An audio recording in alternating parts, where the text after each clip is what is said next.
IAS, IPS, IITian Bihari हैं, लेकिन बिहार आज भी पिछड़ा क्यों है? पलायन क्यों नहीं रुक रहा?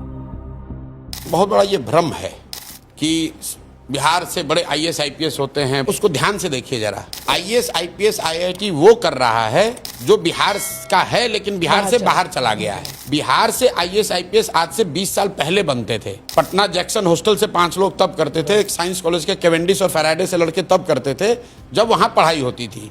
आज बिहार से जो आईआईटी कर रहा है वो बिहारी है लेकिन वो कोटा में जाके कोचिंग कर रहा है।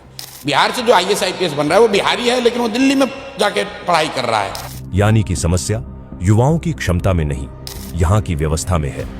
जो युवा बिहार से बाहर की शिक्षा व्यवस्था में पढ़कर डॉक्टर, इंजीनियर, कलेक्टर बन सकते हैं, अगर वह व्यवस्था यहीं हो तो यहीं पढ़कर क्यों नहीं बन सकते हैं? जो बच्चे बाहर मजदूरी कर रहे हैं, अगर उन्हें यहीं पूंजी मिले तो उनमें वो क्षमता है कि वो यहाँ सिर्फ व्यवसाय ही नहीं करेंगे, रोजगार भी उत्पन्न करेंगे। इसीलिए प्रशांत किशोर कहते हैं, समस्या जटिल नहीं है, बस 3 मूलभूत चीजों को ठीक करना होगा। पहले आप 3 फंडामेंटल चीज समझिए। 15 साल से कम उम्र के बच्चों के लिए बिहार में इतनी अच्छी शिक्षा की व्यवस्था बनाई जाए कि वो व्यवस्था पर बोझ न बने, और उसके लिए हम लोग 2 काम कर रहे हैं। पहला तो ये कर रहे हैं कि हर गांव में स्कूल बनाने के बजाय हर प्रखंड में कम से कम हम लोग 5 विश्व स्तरीय विद्यालय बनाना चाहते हैं। जो नेतरहाट का मॉडल यहाँ पर बिहार में है।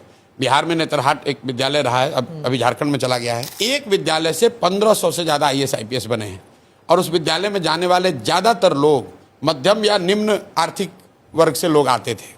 तो हम लोग का लक्ष्य है कि बिहार में हर प्रखंड में कम से कम 5 अच्छे विद्यालय ऐसे जरूर बनाए जाएं जहां पर विश्व स्तरीय पढ़ाई हो। 0 से 15 के लिए शिक्षा है, और 15 से जो 50 साल का है उसको हम लोग कह रहे हैं कि उसके हाथ में पूंजी दिया जाए, उसको हाथ में सस्ता ऋण दिया जाए ताकि वो काम कर सके। मैं इंटरेस्ट सबवेंशन की बात कर रहा हूं क्योंकि ग्लोबली अगर आप देखेंगे, डेवलपमेंटल इकोनॉमिक्स को पढ़ेंगे तो उसको देखेंगे कि ग्रांट के मुकाबले soft loan are more effective. 3% loan पर, जैसे 1% इंटरेस्ट पे मोदी जी ने बुलेट ट्रेन के लिए लोन लिया है, तो समाज को, राष्ट्र को ये चिंता है कि भैया 1 लाख करोड़ रुपया वापस करना है। अगर जापान ने वही पैसा 1 लाख करोड़ रुपया आपको ग्रांट के तौर पे दे दिया होता तो लूटपाट हो जाएगा, कोई चिंता नहीं करेगा, पाकिस्तान वाला हो जाएगा। तो ये ग्लोबली प्रूवन मॉडल है कि ग्रांट जब आपको मिलता है तो आप उसको रिस्पेक्ट नहीं करते हैं। तो बिहार में हम लोग इंटरेस्ट सबवेंशन स्कीम लाना चाहते हैं जहां आपको 10%, 12% ब्याज ना देना पड़े, 4% ब्याज देना पड़े।